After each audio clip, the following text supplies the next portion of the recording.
Shouldn't there be some kind of structure? Well, I'm curious, throughout your life, you've probably been looking in the mirror at the transformation that you've undergone over a certain number of years, and I was wondering does one who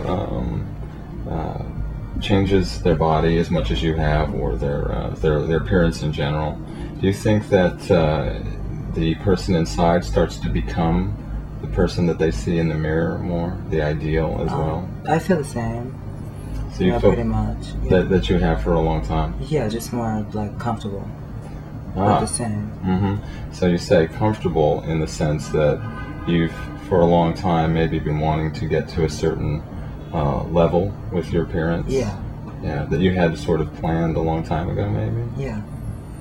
Well, some people would say that since you've taken such a great deal of your life to recreate that, it must have had a pretty big influence on you, movie stars or people that had a certain level of beauty to you. Yeah, definitely. So who were amongst your heroes when you were growing up, as far as the way they looked, the way the style they had in TV, movies, etc.? I guess certain models, maybe Jane Mansfield, like Lana Turner and all that. Oh yeah, definitely.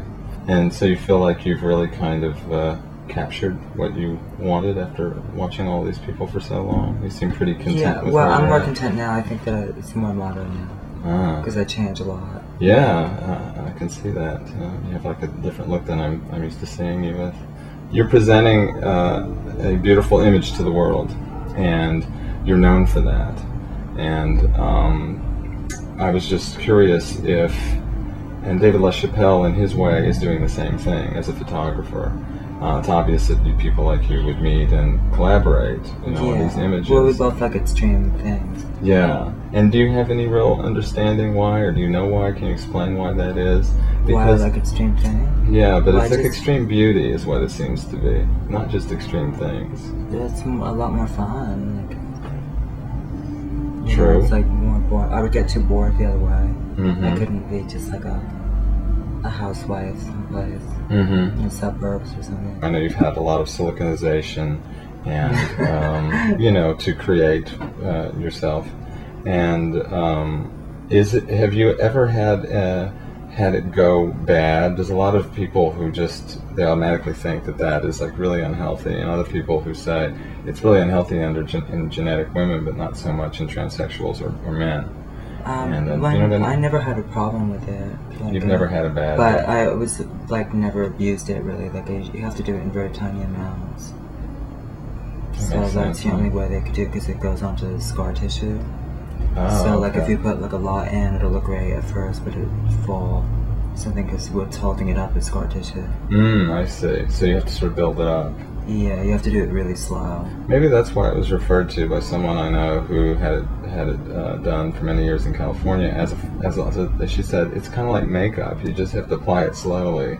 Yeah, you have to do it really, really slowly, or else it lumps and everything. But a lot of people are impatient, and they think of it as like an operation or something where they could just inject it all at once, and that's when it goes bad. So people do get it confused a little bit with plastic surgery. Yeah, it's not as drastic. It's really it's kind of subtle. It's not as drastic as. If it's drastic, it's done wrong. Okay, let's move up into another area a little bit.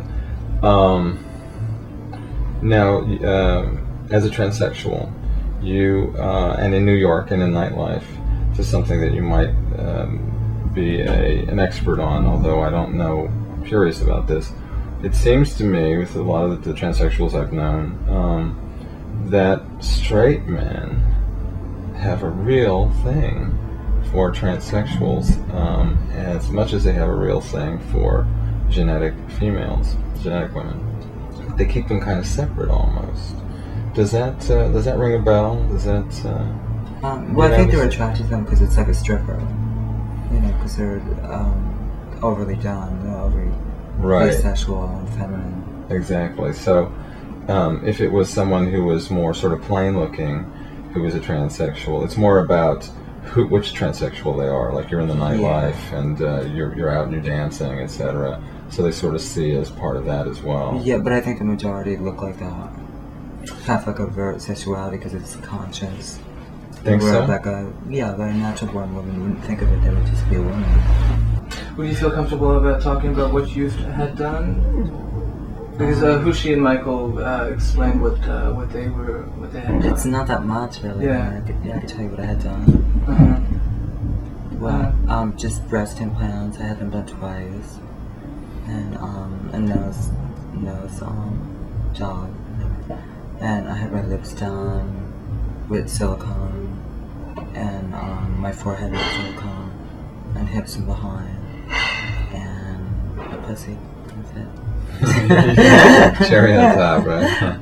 Well, I think it was like a gradual thing, like it didn't really think of anything in particular to look like, and it just, like a little here, a little there, and a work in process. Yeah, and I guess just being vain, and like, keeping yourself up and everything.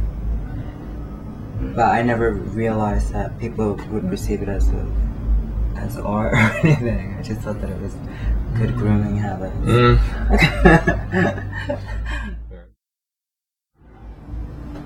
Now?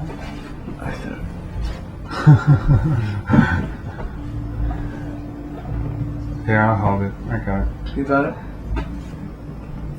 Okay. Yeah, I'm ready when you're ready. Shouldn't there be some kind of structure?